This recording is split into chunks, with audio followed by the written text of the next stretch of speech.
What have I done?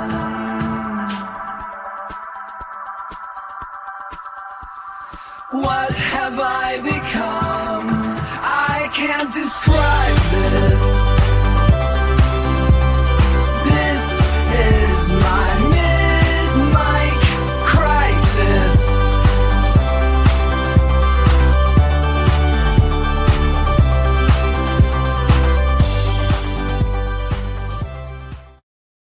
Hello and welcome to the Mid-Mic Crisis. I am Bunchu alongside my esteemed colleague and co-host Chamber. Chamber, how you doing, buddy? I'm not doing well, man.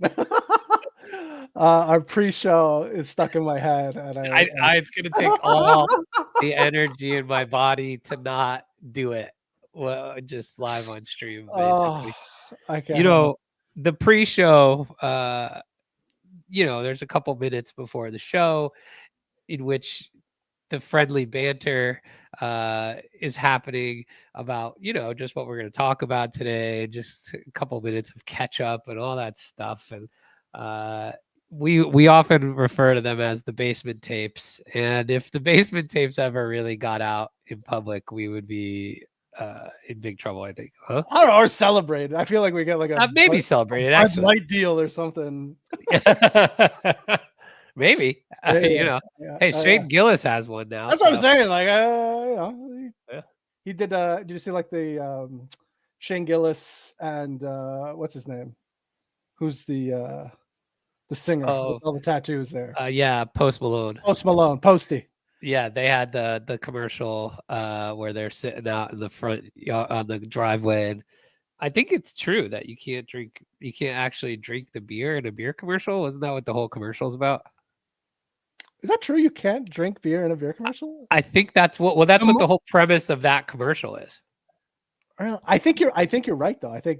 I don't think I've ever seen anybody drinking beer in a beer commercial. No, they're just like holding it and being so happy that they are holding beer. Just the privilege to hold it. Yeah, it is a privilege to hold a beer, in fact. So I have some football related questions before we start off. I know today we're going to be talking about DeepSeek and the Chinese open AI, I guess equivalent or competitor. And but I do have some football questions because I had a lot of. We gotta address the ill-looking elephant in the room. Payne says Bunchu looking a little less Steph Curry and a little more Buscemi today. I think that is accurate. This is literally the Bunchu flu game. The entire house has neurovirus. I am on day 3 of a 102 plus fever, and my brain is total pudding. So please give me some grace as I sit here and chug my liquid IV and try to get through the show. But I was saying to you right before, like our basement tapes, like we were just straight up belly laughing, and I was crying. Laughter is the best medicine, is what they say, and it's no different today. So happy to be here, no matter the physical condition or not. I appreciate that. Especially after I was late last time and left early. So it was class. It was a classy Bunchu move. Late entry to the party, early exit. Tell a banger story. It was so good. Gotta go. It was the highlight of the show. So no, it was good. Even if we get you for 20 minutes. Maybe I should just be a guest on my own show even more often, Maybe. But all right, let's go to your football questions. I'm intrigued. So I live close to the border. I have a lot of friends. Which border? Very important these days. The Mexican border. What I call south of the border is now just New Mexico. Is now Wisconsin. Yeah. No, so I live close to Detroit and I live close to Buffalo. So I have a lot of friends that are Lions fans, and I have a lot of friends that are Bills fans. And apparently over the weekend. So going into the weekend, I was hearing nothing but good stuff about the Bills. Nothing but good stuff. And then come Monday morning, the tone had changed. Yes, the tone. So watched. What? Did you watch the game? No. Yeah, I got better things to do with my Do you time. ever watch NFL games? Like, what is your level of actual? 'cause Straight up? You're a very you're an avid watcher of the Lakers, Correct. but are you an avid watcher of the NBA as a whole, or are you mostly just the Lakers? So I will just watch the Lakers. Okay. I will watch. But you follow the NBA Yeah, across like the board, yeah. but not Yeah, Okay. so I'll watch like the the highlights for the night kind of thing. You know what I mean, like the summaries and stuff like that. I do watch all of the playoff games. All teams, you mean? Maybe just the West. Actually, now that I said it out loud, maybe it's just the West is always better anyway. Yeah. More drama. And then I've been watching. I'll tell you what, I've been watching a lot more Caitlin Clark games. She's unbelievable. So yeah, she knows ball too. She does ball. All kinds of balls. She knows Penn State football. I heard that. I heard that. Yeah, big fan. So, so I heard the Bills lost. Yes, they did to the Kansas City Swifts or whatever they're called. What are they called? That's right. That's right. The error, the Eras tour. That they lost to. Yeah. So was there shenanigans that happened? Because a lot of my Bills friends were saying there was shenanigans happening. There's been a over the course of the playoffs, there has been a upswell of narrative that the NFL is favoring the Chiefs, massaging. From a refereeing standpoint, like they always get, they always seem to get the calls that go their way, right? And things like that. And I think so for your reference, the Chiefs are trying to win their third Super Bowl in a row. So they've won the past two, and how many has Mahomes won total? 3? I believe he's already won 3, and this would be 4, or it's either 2 and this would be 3. I forget, but he's been to the AFC Championship game every year that he's been in the league. Really? And he's already won multiple Super Bowls. He's going for 3 in a row here. 3 in a row has never been done before. Oh, really? Yes. So not even the Brady teams have three-peated in the NFL. Interesting. They won back-to-back, and but no three-peats. So people are becoming more and more tired of the Chiefs as a whole, I would say. And I could see that. So as they continue to, get calls and for the record, I've seen Patrick Mahomes highlights. I was saying this to Amber the other day. I've never seen Travis Kelce highlights. I've never seen them. What do you mean? I don't follow the NFL. But I come across highlight film of different players. You know what I'm saying? Yeah. And I've seen lots of stuff on Patrick Mahomes. Who's the guy for the Baltimore Orioles? Baltimore Ravens, not the Orioles. Isn't there a quarterback? Lamar there? Jackson. Lamar Jackson. Yeah. I've seen Lamar Jackson highlights. Different players from around the league. I have never ever seen Travis Kelce play football. I've seen him on podcasts. I've seen him interviewing Will Ferrell. I've seen him. We got Payne weighing in on this. That pro sports are for sure rigged. Interesting. We got all kinds of tinfoil hat takes in the chat. This is very interesting. I'm excited for 1 minute of Payne later, or 45 minutes of Payne if he can jump whatever he wants.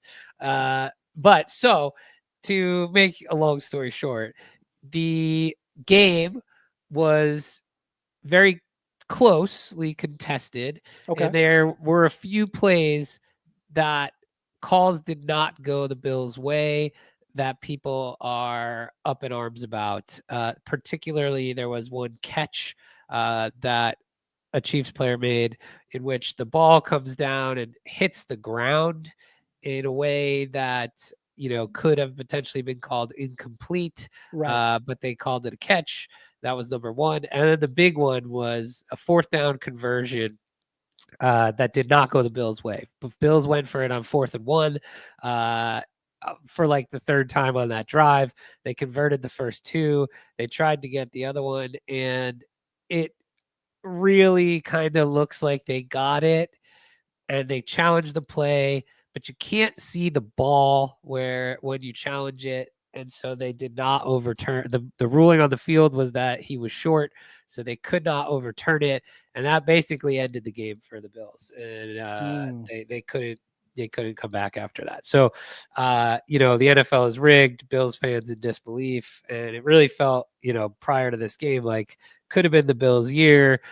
I don't know. The Chiefs don't lose, but they didn't seem particularly great this year as compared to other teams, but they just don't lose. But I feel like that's been the case for them in the last few seasons, where they kind of feel, oh, man, then they come out and they just don't lose. Yeah.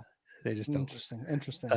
So is there only them and one other team left in the playoffs? Yes, the Phonics-backed Philadelphia Eagles. Go Birds. Go Birds. Yeah, nice. Exactly. So this is actually a Super Bowl repeat of 2 years ago. I think this will be the second time the Eagles have made it in the last 3 years, I believe. Interesting. And they lost to the Chiefs. They lost to the Chiefs. They lost to the Chiefs. Yeah. So and was that when the brother was on the team too? Correct. Ooh, as in Jason Kelsey. Yeah, the other brother, the older brother. I'm assuming he's the older brother. He looks older. I think he is. Yeah. Well, he definitely drinks more. So that's why he looks older. But as a party animal. Yeah, he is. So the Eagles and Chiefs are now your Super Bowl matchup, a repeat of, I think, 2 years ago. And we'll see. The spread opened at Chiefs minus 1.5. I don't know. I think I like the Eagles. I like the Eagles. This is a good comment from Von Frunten. Have the Chiefs broken 30 points yet? The game against the Bills was the first time they did all this season. Wow. Yeah. And so everything's rigged. The NFL sucks, and that's the discourse going around. So all right. I do feel bad for the Bills fans out there. It felt like this could have been their year. They just always lose to the. They were confident. Well, the problem is it's tough being a Toronto sports fan. Because the Maple Leafs are very, very similar to the Bills, I think. Von Frunten's got it right here. You're putting money on the Argonauts. Yeah, 100%. All day. What is the appetite for CFL up by you? It's very niche. Niche. Describe to me your average CFL fan. So it depends where you are. So I live in Ontario, which is the heart of Canada. Everybody that doesn't live in Ontario hates Ontario. It's like the New York State, essentially, kind of the Northwest, right? We'll say like the New York, New Jersey, Pennsylvania. Northeast. Yeah, sorry, that's what I meant. Yeah, Northeast. So that kind of area is what kind of Ontario is, and so we see ourselves as the center of the country. But depending on where you are, like if you live in Winnipeg, the Winnipeg Blue Bombers is like you may as well be in Alabama, Alabama football. Like it's crazy. Saskatchewan Rough Riders, same thing. The BC Lions a little bit more, but like the Argonauts, not really. The Montreal Alouettes are pretty big, I would say. But in Ontario, maybe like the Hamilton Tiger Cats are pretty popular. Okay. But I would say more like Steel City, blue collar cities love the CFL because they typically don't have another sports team to kind of follow. You know what I mean?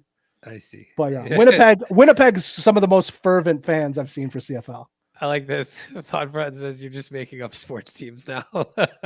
I'm surprised I knew that many CFL teams. When we talked, I was actually really impressed with you too. I was like, there's no way this guy doesn't watch the CFL religiously. There's no way. I don't know the last time I watched a CFL game. I couldn't tell you last time. We're gonna ask DeepSeek later to make up. I know all league expansion teams. At one point, there was 8 teams. 2 of them were named the Rough Riders. That's all I know.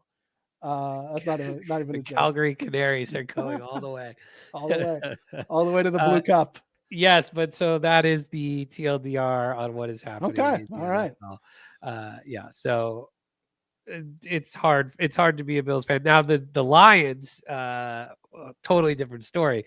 They were heavy favorites and just got their fucking asses kicked. Really? And, yeah, like by a rookie quarterback. That Which team? the artist formerly known as the Washington Redskins, now What known is- as the Washington Commanders. Oh, the Commanders. All right. Yes. Okay. The Washington Colonials. Yeah. That's Well, interesting. hey, they were for a brief period for like 2 years just called Washington Football Team. I like that. I like the like just the Washington Football Club. You know what I mean? I like the WFC. Yeah, I like well, the NHL has one of those now. Utah Hockey Club. Is that it? That's it. That's unbelievable. I think that's what they're called. I You think might be right. You may be right. they're brand new this year. This is their first year in the league. Really? Yeah. Interesting. Yeah. See, I don't even follow hockey either. They're gonna kick me out of Canada soon. Wow, what the hell, dude? You deserve to be deported. First of all, I think I get saved for knowing the amount of CFL teams that I knew today. Yeah, that's it. Like that's it. This is your Woo! Never mind. I can't. I'm not going where I was just about to go. This is my loyalty test. Yeah, this is your citizenship test. Yeah, I got they it. come knocking on your door and ask you to recite at least one division in the CFL. And that's how you. That's rough stuff. But yeah, Rough Riders. Rough Riders. That's right. Yeah. But yeah, so my stock portfolio got hit this week pretty hard. Your stocks. We're not even talking crypto. Yeah, just like I just looked and I was just like, oh, that's not good. Not even crypto. Yeah, not even crypto. Crypto got absolutely annihilated. Were you holding a bunch of Nvidia perchance? I don't know. I don't know if I was necessarily. So this is the portfolio that you have somebody managing. Correct. Yeah.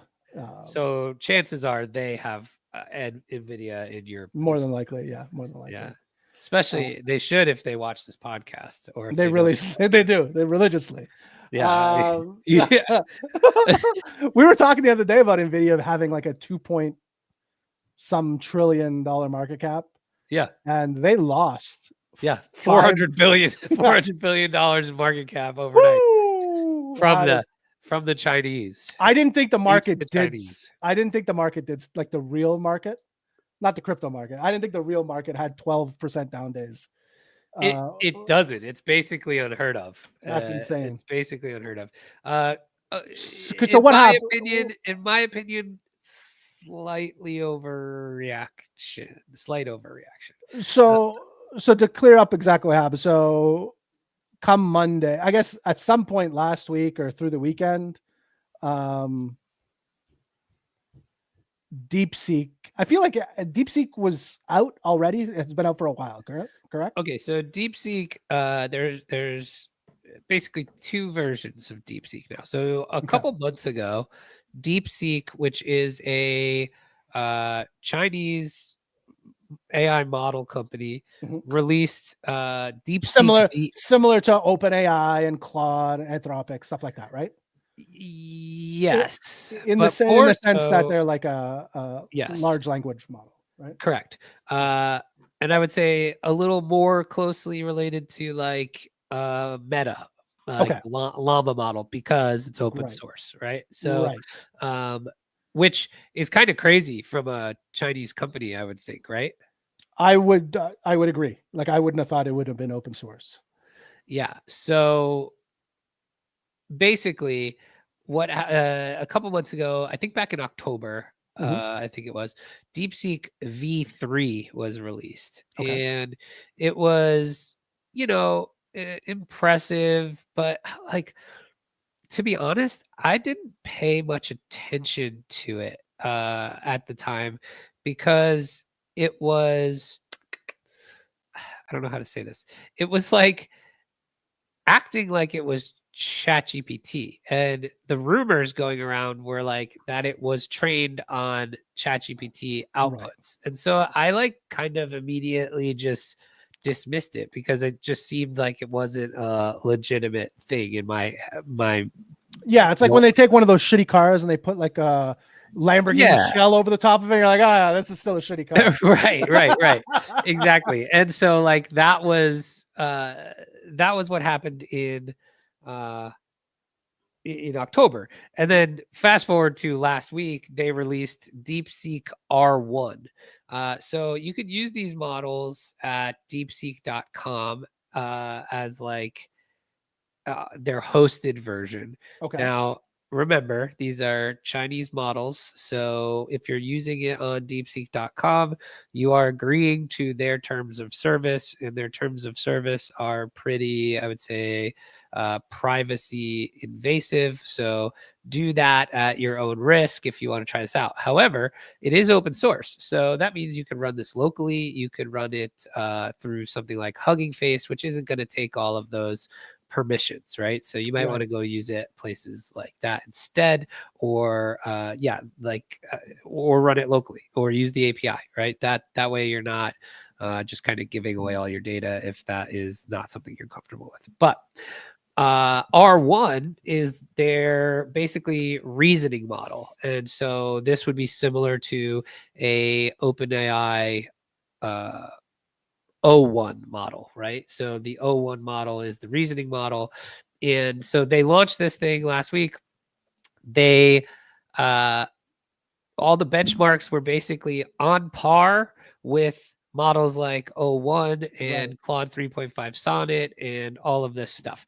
And the thing that shook up the whole market was that allegedly it was trained for, multiples cheaper than what these giant labs are training. And they put it out as literally 90 or 10% of the cost to use, right? So, so O1, if you're using it via the API, and this via the API, it's 10% the cost of what it would cost you to run O1.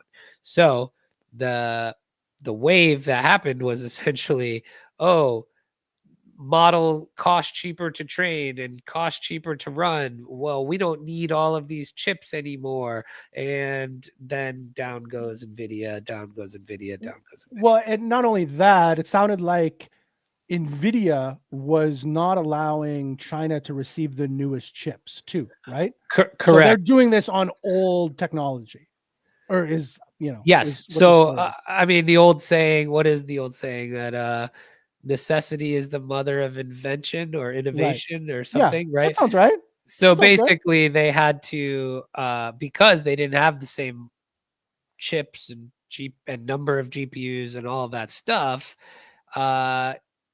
they found an innovative way to train and run these models. So all of that together has just like caused this crazy shakeup in the market. Well, and I mean, not only that, like there was numbers being thrown around too. Like it costs, whether the number is accurate or not, was like 56 or $5.6 million to create the model? Yeah, 5.6 million is what they were saying. It's probably not that. But so like it's it almost still can't less, be that. right? Yeah, even if it's $100 million or $200 million compared to what the cost to, we just had last week, Sam Altman looking for that sweet government money that was I think it was in the neighborhood of like 500 billion. Yeah. So when you see valuations and stuff for all these different AI models, and then you see, and I think the market was really affected by like they're doing this for a fraction of the price, whether it's $5.6 million or whether it's $250 million, it's still significantly less, and doing it on old tech, theoretically on old chips and less GPUs. And we're like, do AI companies need this much money? Are they all overvalued at this point? So I think it kind of shook up the tech world that way, especially with what's happening in the US right now with the regime change. The US, I think, was at the forefront of the AI innovations. Would you agree there? Like they were. Oh yeah, we were. By far, right?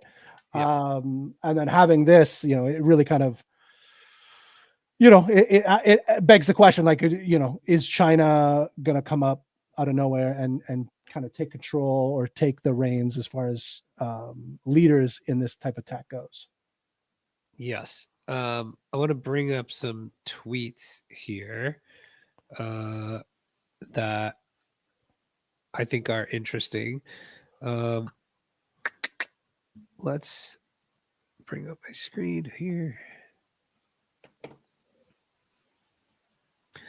Okay, so if I go to my bookmarks. All right, so I think this is interesting here. So Dario Amodei, who is the CEO of Anthropic, literally came out today and posted with an essay on my thoughts on China, export controls, and 2 possible futures. And when we look at this, hold on, I'm trying to bring this up bigger, and I don't know why it won't do that, but can you see this better? Yeah. Okay, so this is his theory on what is actually happening here. DeepSeek did not do for $6 million what cost USAI companies billions. I can only speak for Anthropic, but Claude 3.5 Sonic is a mid-sized model that cost a few 10 millions to train. Won't give an exact number. Also, 3.5 Sonnet was not trained in any way that involved a larger model or more expensive model, contrary to some rumors. Sonnet's training was conducted 9 to 12 months ago, and DeepSeek's model was trained in November/December, while Sonnet remains notably ahead in many internal and external evals. Thus, I think a fair statement is DeepSeek produced a model close to the performance of US models 7 to 12 months older for a good deal less cost, but not anywhere near the ratios people have suggested. He goes on to say, for example, this is less steep than the original ChatGPT or GPT-4o to Claude 0.5 Sonnet inference price differential. Wait, so let's go back. Let's take these one by one. So this is interesting. So he basically says, they used their original model to help train the reasoning model, right? Right. So it makes sense that it would have been cheaper to train that model off of the use of a bigger model, right? 100%. Yeah. So that totally makes sense, which I would think I agree with, right? And then the next piece of this is like the training, and then what we refer to as like inference. And inference is like the cost to deliver the result, right? So there's like, okay, all the training costs, and then how does it act? Like, then there's this whole separate thing is like, what happens when you actually type something into ChatGPT and get the answer? Well, that's inference. And so the second piece of this is that there's inference costs that is way cheaper with DeepSeek, at least as we see it right now. And so that's what this one is. For example, this is less steep than the original GPT-4o to Claude Sonnet inference price differential 10x, and 3.5 Sonnet is a better model than GPT-4. All of this to say that DeepSeek V3 is not a unique breakthrough or something that fundamentally changes the economics of LLMs. It's an expected point on an ongoing cost reduction curve. What's different this time is that the company that was first to demonstrate the expected cost reductions was Chinese. This has never happened before and is geopolitically significant. However, US companies will soon follow suit. They won't do this by copying DeepSeek, but because they too are achieving the usual trend in cost reduction. Okay. He goes on to say, both DeepSeek and USAI companies have much more money and many more chips than they use to train their headline models. The extra chips are used for R&D, to develop the ideas behind the model, and sometimes to train larger models that are not yet ready or that need more than one try to get right. It's been reported, we can't be certain that it's true, that DeepSeek actually has 50,000 Hopper generation chips, which I'd guess is within a factor of 2 to 3x of what the US major AI companies have. For example, it's 2 to 3x less than the XAI Colossus cluster. Those 50,000 Hopper chips cost on the order of $1 billion. Thus, DeepSeek's total spend as a company, as distinct from spend to train an individual model, is not vastly different from the US AI labs. Last one here, R1, which is the model that was released last week, which triggered an explosion of public attention, including the 17% decrease, is much less interesting from an innovation or engineering perspective than V3. It adds the second phase of training, reinforcement learning, described in number 3 previous section, and essentially replicates what OpenAI has done with O1. They appear to be a similar scale with similar results. However, because we're on the early part of the scaling curve, it's possible for several companies to produce the models of this type as long as they are starting from a strong pre-trained model. But again, kind of using that base model to train the second model. Producing R1, given V3, was probably very cheap, which again makes sense because you're starting from a place of an already strong model. We're therefore at an interesting crossover point where it is temporarily the case that several companies can produce good reasoning models. This will rapidly cease to be true as everyone moves further up the scaling curve on these models. So what does that actually mean?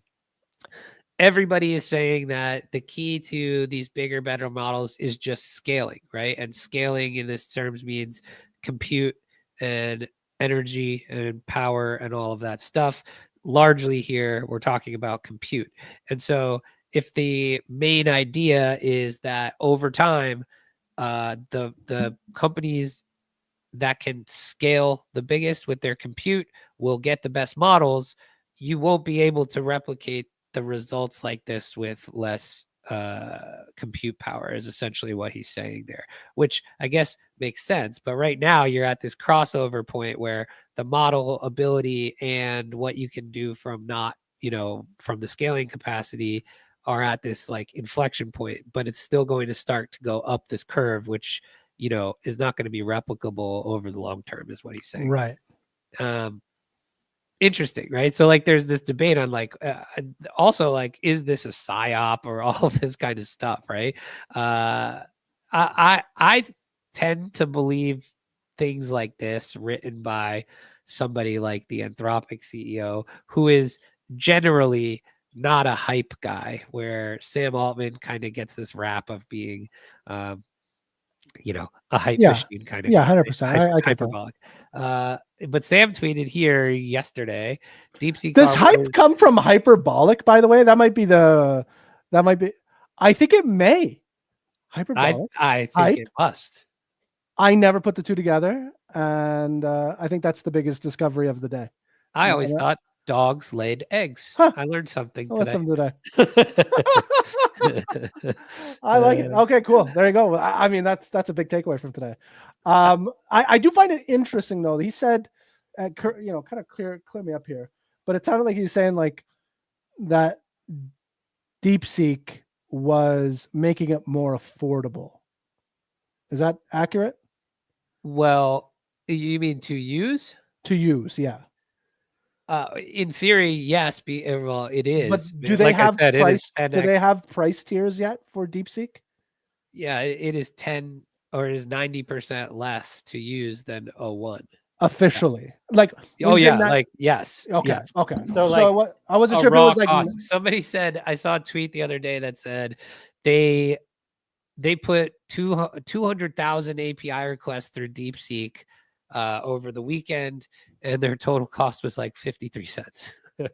Really?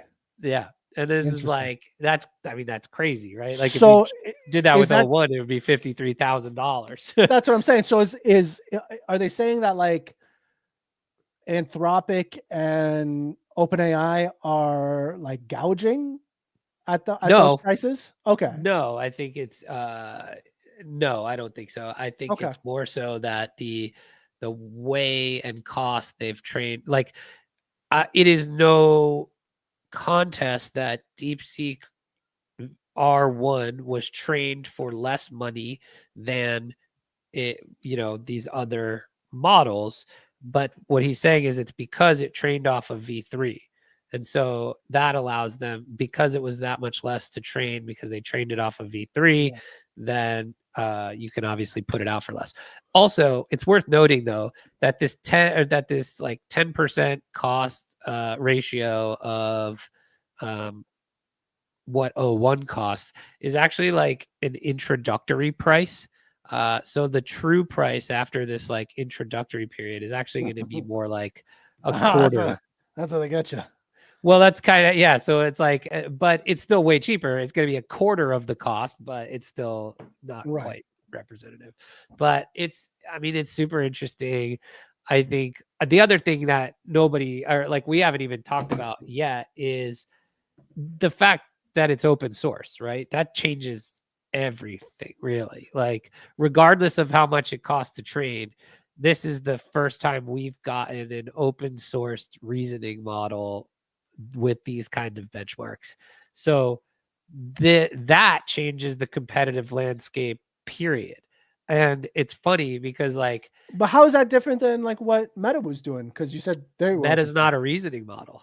Oh, I see. Yeah. So like these reasoning models are like the next evolution. So gotcha. Yeah. So like Meta is more along the lines of like a GPT-4 than it is an O1, right? Gotcha. So it's not using that kind of like chain of thought reasoning as as a technique in its model, right? So like the things you're going to be able to do with agents using DeepSeek, like Perplexity has already totally integrated DeepSeek into what they do. Like that's actually, I think, the bigger story in my opinion. However, like I even tweeted, let's see if I can find my tweet yesterday. If you're using like, so like you're saying that Anthropic is implementing DeepSeek into their models? No, Perplexity. Oh, Perplexity. Now, remember, Perplexity is the search tool. Correct. Yeah. Now, is that when are you using like an API when you're doing that? Like, are they using their API? Yeah. Or they're just okay. Now, are there the same like risks as far as like data collection and stuff like that when you use the API? No. Okay. Because they're not hosting it. Like it's all open to use. So yeah, so there is not. So I said here, Nvidia leads the pack in GPUs that excel when being used for training clusters, right? But if there's a massive decrease in training costs, which again, we're not sure that that's true yet, but if there is a massive decrease in training costs and the focus shifts from not only having to have the best model, which again, training, but also delivering it as cheaply as possible, NVIDIA's lead probably shrinks because I think there's other companies out there that can compete from an inference perspective that, aren't being considered in this market price. Does that make sense? Totally. Yeah. So, I mean, that's kind of the TLDR. Should we try to ask it for CFL expansion teams? Yeah, 100%. Well, I think, what's interesting, I haven't used it a ton because I've been like laid up here, but you're going to see, I think right away, like a pretty, I would say, I don't know, a differentiation of what you see when you use like a ChatGPT, right? Yeah, we have Payne here, by the way. I brought hey, Payne. Payne. Payne, do you know any CFL football teams? The Argonauts were my one go-to. I think I know one more, but I can't even remember it. So it's big fat no. Okay, give me a couple. Give you a couple real ones? Yeah, because I'm going to use those as examples. Okay, you got to go. I think the Montreal Alouettes is the best one. That's the best name. How do I spell that even? That's a great one. Montreal is MON. Yeah, I got that part. Okay. Alouettes is AHOU or AHLOUETTES, I think. Sure. Fine. Next. That's not right. No, that's maybe ALH. Whatever. It's close enough. You'll get the point. Hamilton Tiger Cats.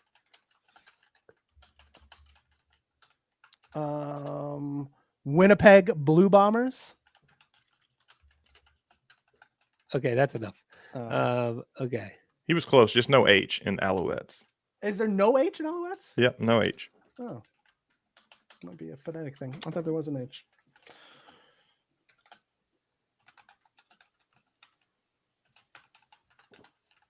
Let's see here. Oh, I forget what the Ottawa is something else. I forget what they are. Like the Red Blacks, maybe Ottawa Red Blacks. I like when they just name their team after the color of their jerseys. Just the Red Blacks. I like that. What are we typing here? I need. Okay, so I said, help me think of 10 names for CFL expansion teams. Here's 4 examples below. I said, please be sure to give me the city they should represent, the full name of the team, and why. Let's just see what happens. I have no idea if this is gonna work. But what I want you to notice here, we're using this DeepSeek R1, and you're going to see like the live reasoning, which is the thing that's kind of crazy to watch. So like, look, you're going to watch it think, and you can kind of already tell. So like, first, I need to think of Canadian cities that don't currently have CFL teams. The existing teams are blank, blank, blank, blank, blank. And then it says maybe Kelowna, Mississauga, Niagara. Wait, Regina already has the Rough Riders. So maybe Saskatoon is a better choice. So you can see it's like actually doing some reasoning here. Next, the team. Do we got a London team in there? Because honestly, let's see if we. That's where I'm from. I don't know. Then it says next, the team name should have local significance. For example, the Toronto Argonauts represent the city's nautical history. Alouettes are a bird and also historical reference. Tiger Cats. This is like kind of pretty impressive, actually. Very impressive. So for each new city, I need to find a name that ties into the city's culture, history, or geography. Let's brainstorm. Okay, so it's talking about Quebec City, maybe something French or historical. Halifax with a maritime connection. Oh, there you go. London. We got them.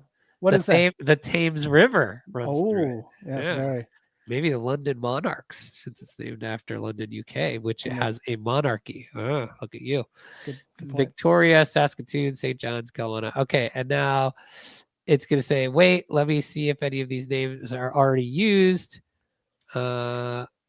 Okay, then it's just got more and more and more reasoning. So now here it gives us its final output. The Quebec City Citadels. Why? Named after the historic Citadel of Quebec. Yeah. UNESCO World Heritage Site. Active military installation. The term evokes strength, heritage, fitting for a football team. I love it. The Halifax Schooners. Why? This is great. I would have went with the Halifax Seamen, but that's a nod to the city's maritime legacy and the iconic schooner ships that once dominated the Atlantic. This name was also proposed in past CFL expansion discussions. How about that? There you go. Oh, they changed it. They want to propose the London Foresters. Oh, the Forest City. Yeah, Forest London, City, Ontario, known as the Forest City due to its lush parks, homes near cemeteries, and tree-lined streets. The name honors its natural beauty and civic identity. The Victoria Orcas, interesting. Very cool. Pacific waters around Vancouver Island are home to orcas and killer whales. The Saskatoon Storm, dig it. It sounds like a intense prairie thunderstorms common in Saskatchewan. Is that a thing? I don't know. I've never been there. The St. John's Nor'easters. Ah, that's a real team. St. John's a great place to be. They deserve a football team. How do you say this? Kelowna.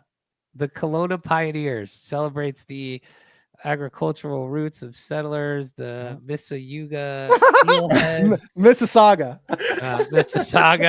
Mississauga Steelheads. Steelhead trout. Okay, in the Credit River. The Red Deer Stags. The Red Deer Stags. I like that. I like that one. Yeah. Red Deer, Alberta. That they deserve a football team. They don't have much happening up there. Well, that was going to be my follow-up question to you. I was like, who deserves a team? Are any of these cities big enough? Halifax and Mississauga are definitely big enough. And then maybe London. Look, it even finishes it off with a nice little. How many people do you need in a city to have a football team? Would you say? At least 2 million? No, 2 people. I mean, like, yeah, sorry, yeah, at least 2. But yeah, no, there's we don't have a lot of like million plus cities, so you get close to 1 million, you get a football team, I think.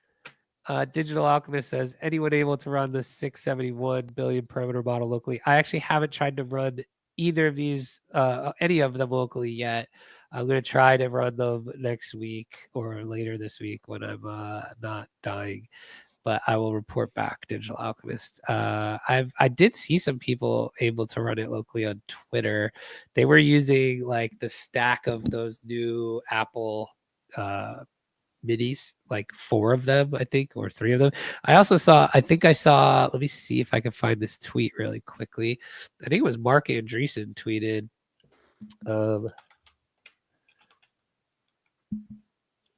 that it cost him $6,000. The problem is he tweets so often, I'm never going to find this. He does tweet a lot.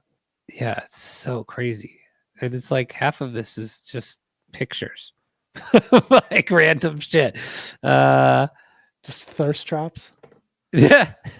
Here you go. It says $6,000 to run full DeepSeek R1 LLM with reasoning at home.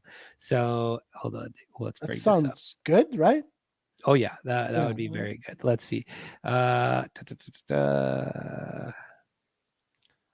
gotta stop this screen, start a new one, because this person tweeted I guess, setup guide of what they're doing. So here he says $6,000 to run full DeepSeek R1 at home. This tweet then, and he quote tweeted, comes from Matthew Kerrigan, which I will follow. Complete hardware and software setup for running DeepSeek R1 locally. The actual model, no distillations, Q8, for full quality, total cost $6,000. All download and part links below. So here's what he is using. Interesting. So he's using this motherboard, CPUs, RAMs. This is the big one.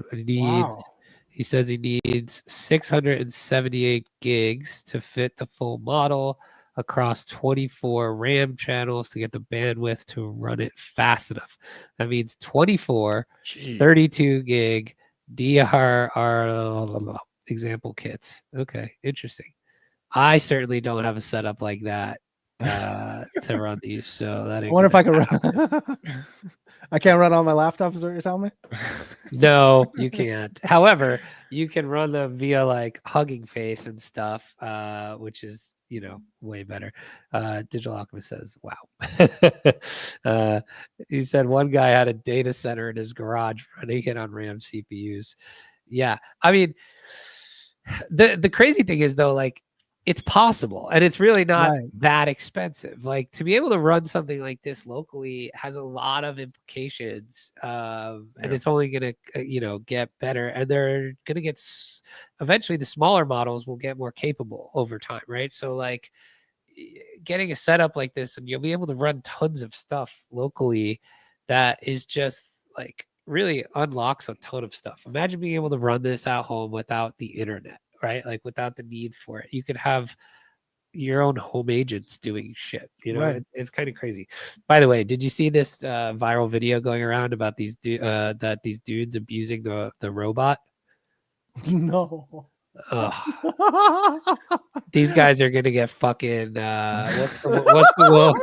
what's the Will Smith movie? iRobot. Yeah, oh god, they're gonna get full on iRoboted.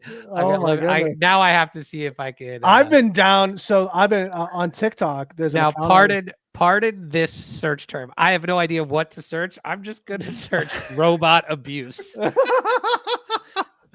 I feel like it's a search term we can still look up for the time being until, And there it is. First one. There you go. Robot. Watch. Ready?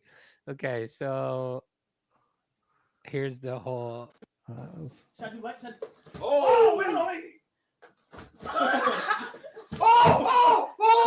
no! Bitch ass nigga. Hey, man, nigga. This is where things get weird. What's that, nigga?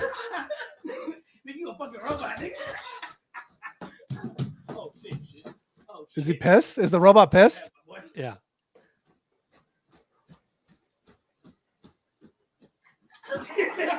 I'd be terrified. Yeah, this thing is just—it's just gonna break its arm one day. Like, watch this. Your mom's at my butt. Your mom. Oh!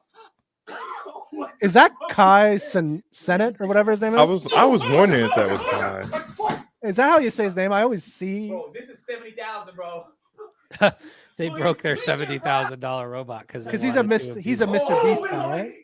I don't know. Yeah, it's gonna kill him in their sleep for sure. 100%, right? Yeah, Like that thing's gonna wake up for sure.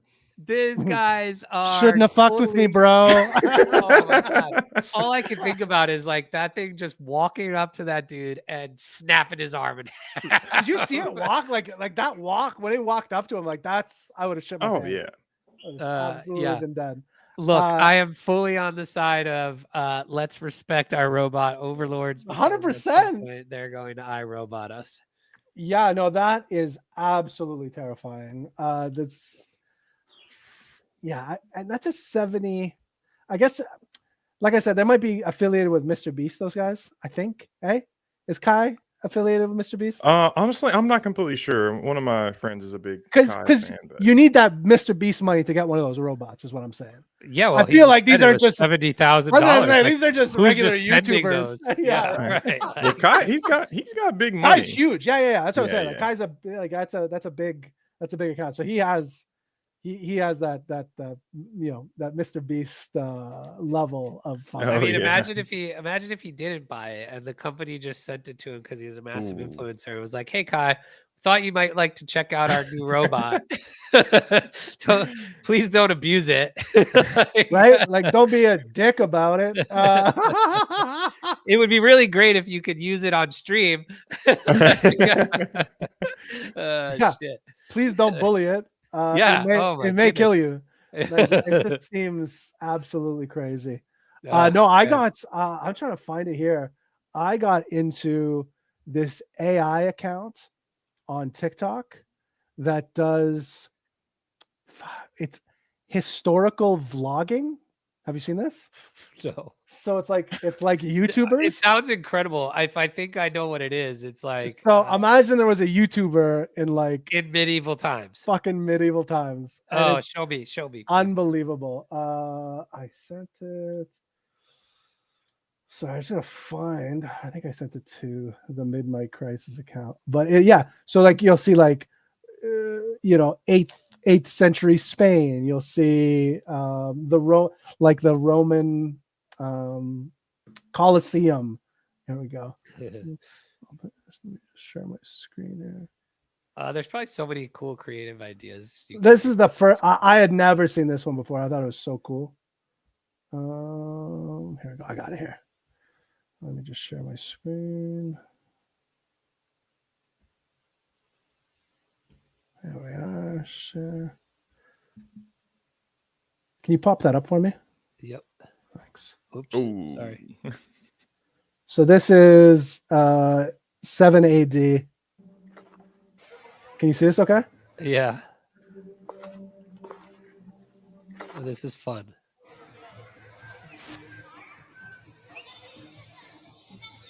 It's so creative. It's such an interesting idea. So you're seeing like all of the clothing, what it would technically look like back then. Wow. Isn't that crazy? Yeah, you know what you should make a niche account doing? It's just vlogging the Roman Empire. Look, I was gonna say I think I have a Roman one here. This was which one was this one? This is that one looks cool. This is like a Viking one. Wow. Yeah, my guess would be Digital Alchemist is that these are like created with Midjourney and then put into like a video model like Runway or something. Yeah, this the account if you want to follow on TikTok is Salvaged History AI. What a great concept. Isn't it so cool? Yeah, it is pretty cool. Yeah, cool concept. Very cool. But yeah, what's your niche going to be? It's just vlogging the Roman Empire, I think. Or wait, what? No, you're a Norse guy. Were you? What No, were you? I go deeper. I want like early hominids. You know what I mean? Like Homo erectus, Homo habilis. That would be. I mean, that would be. That would be so sick. That'd be some good stuff. 100%. So yes, I would really like that. Some Australopithecines. You know what I'm saying? Of You guys course. down with the Ostros? Bless I you. mean, it just sounds. Yeah, I was gonna say, sounds like a Canadian football team. But yeah, no, that's what I cannot get enough of those. I'll just sit down and watch those all day. Or do the time of Sasquatches, you know? Right? We are every moment is the time of Sasquatch. Wait, actually, speaking of, I need an update since I wasn't really on the show a ton last week. Whatever happened. Did you not listen to it? No, dude. It's a shame. Everything I told my wife, I'm like, oh, you didn't listen to the show? I said so many things about you. I need an update on your Sasquatch donation. Yeah. So, did you talk about this last week? We did not talk about it last week. Okay, good. So Payne, I don't know, Payne, are you aware of? No, he wasn't wasn't on there, that okay. show. So, a couple weeks ago when we had Eric on the show, one of the questions I had for him was, I have $10K to spend. Do I go to Turkey and get the hair transplant? I think, first of all, wait a second. I think we should also ask DeepSeek. Yeah. So the question is, $10K to spend. Do I go to Turkey and get my hair done, or for the same amount of money, I could have, because it's closed now. I could have spent 10 grand to support a GoFundMe for what's his name? I can't even think of it. Survivor Man, Les Stroud. Les Miles. Les Stroud. Are you familiar with Survivor Man, Payne? No, I'm not. Canadian icon. Okay. This guy goes out into the woods and just survives. Okay. All over the world. And a couple of years ago, he put out, so he was just like a survivalist and tons of money, made, tons of shows on like, I don't know, TLC or whatever it was. And a couple of years ago, what's the guy's name?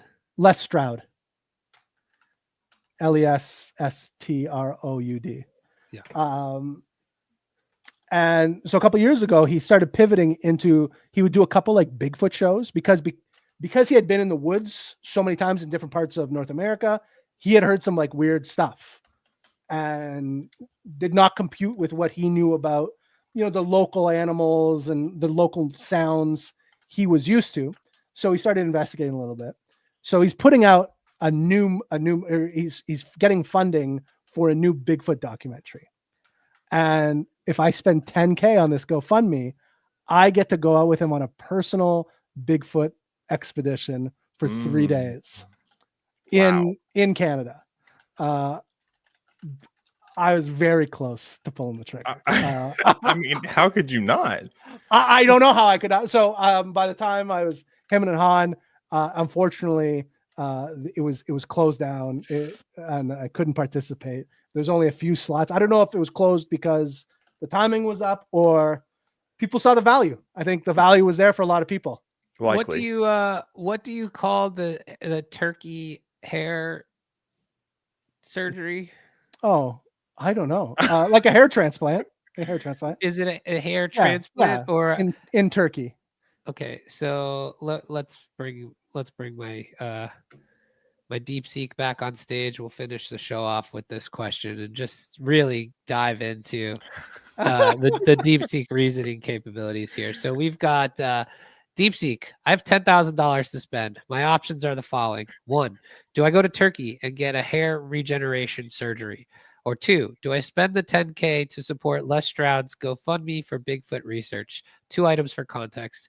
I'm a Bigfoot/Sasquatch believer. The GoFundMe amount would allow me to go on a live Bigfoot expedition with Les for 3 days. I am also very bald. These are accurate statements. All right, let's see what we got. That was great. That was great. I feel like DeepSeek will see the value in the 10K to go on a 3-day expedition. DeepSeek may think Bigfoot isn't real. Who knows? Okay, let's see. The user has $10,000 and is trying to decide between 2 very different options. Let me break this down. First, they're considering hair regeneration surgery in Turkey. Turkey is known for affordable and quality transplants. Who knew? So that's a valid option. I knew. The user mentions being very bald. So this could be a significant confidence booster.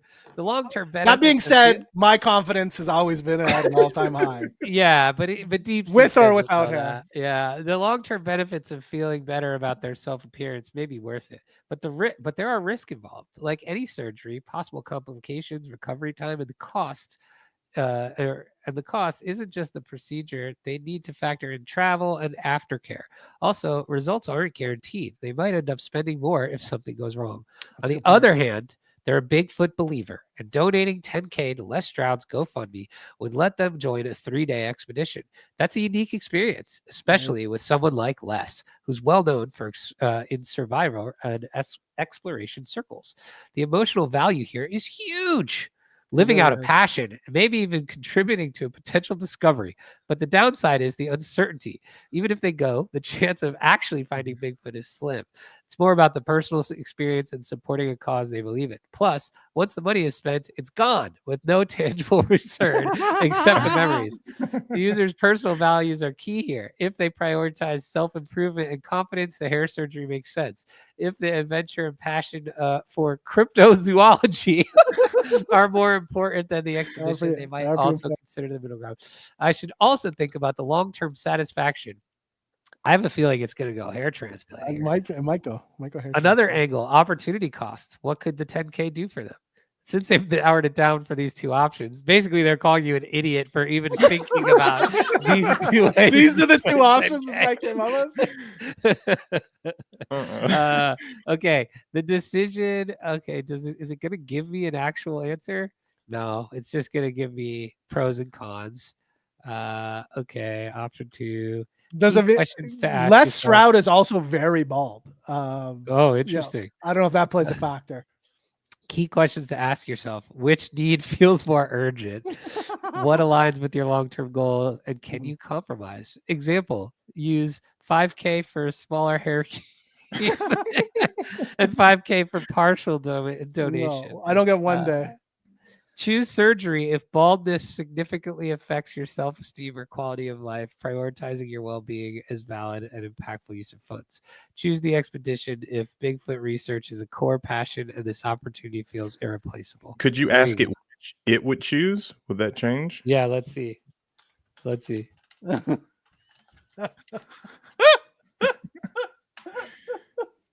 This is what the Chinese thought. Okay, the user asked me which option I would choose. Let's start with. I love the reasoning in this. That's like the most very interesting part, I think. Right? Okay, now putting myself in their shoes. If I were them, what factors matter more? Okay. Wait, the user's a Bigfoot believer. Oh man. My choice, if I were you, the Bigfoot expedition. Oh. Here it says, if I were you in your shoes, here's how I'd break it down with full transparency and a touch of humor. My choice, if I were you, the Bigfoot expedition. Why? Passion over vanity. You're already a Bigfoot believer. This isn't just a casual interest. It's a lifelong curiosity or even a calling. The chance to spend 3 days with Les Stroud, a legend, is irreplaceable. Hair transplants can happen at any time. Yeah, that's true. Good question. Good. Baldness can be embraced for now. Bald is bold. Think Jason Statham, The Rock, or it's Walter tough. White. There you go. Regret The Rock avoided. or Walter White. Yeah. Here's the catch. If your baldness is causing genuine emotional distress, sure. If not, go chase Sasquatch. Wild card idea. It's still a top tier wig. I like it. I like it. Use $8K for the expedition and $2K for a top tier wig or scalp micropigmentation. That just means tattoos. Yeah, that just means tattooed hair. No thanks. Holy shit. Sounds painful. Dude, I'm dying. I can't believe it answered it love too. it. Did I had a buddy got a top tier wig. from Stanza? No, they stunk. They're nice. They are nice, but they stink. No, they got like they went to like, you hair people, you don't know what we have to deal with. So there's like these barbershop. Like look, I'm positive LeBron has this. So like LeBron goes to these barbershops that actually like will shave your head down and then like put this like real good, blend it into like your side hair, and you wouldn't even know the difference. And I had a friend do this, and it looked great, but the cost, like the monthly cost to upkeep, was Oh wow. through the roof. It was like $1,500 a month. No way. $100, like it was crazy. It was crazy. It cost, Bald is bold, baby. And then so like he's like, oh, maybe I can maybe make it last like 8 weeks. You know what I mean? And like it looked it looked so bad. It looked so bad. I like just get rid of it, man. This is not worth it. Like he's already like 3K deep. I'm like, just don't. Oh, I love that it made a decision, which is something that ChatGPT won't do. It would just tell you over and over like what your options are. It also, I love that it decided it was going to give you an answer with a touch of humor, and I love that it gave you the other option of a top tier wig. That's the hashtag for today's show. Or head tattoos. Head tattoos. how much privacy does DeepSeek cost you? Well, that's what you were saying before. So you could run this if you want to do it like we were just using it here. You're going to give up quite a bit of privacy. Basically, all of it. Well, but because it's open source, you can run this via like Hugging Face or or the API on your own, and you don't have to give any data. So that's the way I would do it if you want to use this. If you're concerned about it's got to be a Trojan horse. There's no way they're trying to guys. We're live on YouTube right now. What are we talking about privacy for? Like, well, I mean, there's levels. It's like there. I mean, I saw stuff that like this like will track your keystrokes and stuff like that, and it's just like, okay, I don't want that level of invasion, but I also want the AI to control my computer at the same time. So I'm just a giant hypocrite. But anyway, all right, that's pretty good. All right, DeepSeek, I like it. I like DeepSeek. You know what I love about this show is we could test these models, slightly inform people, and have do it in a funny way. We did CFL expansion teams and made you a really significant life decision. 10K life decisions. Yeah, I'm gonna ask it. I'm gonna hook this up to Amazon later and shop top tier wigs for you. Top tier wigs. I'll be sending you some options later tonight. That's so funny. All right. All right. That's gonna do it for us today. Thank you for listening, and until next time, keep the mic hot. What have I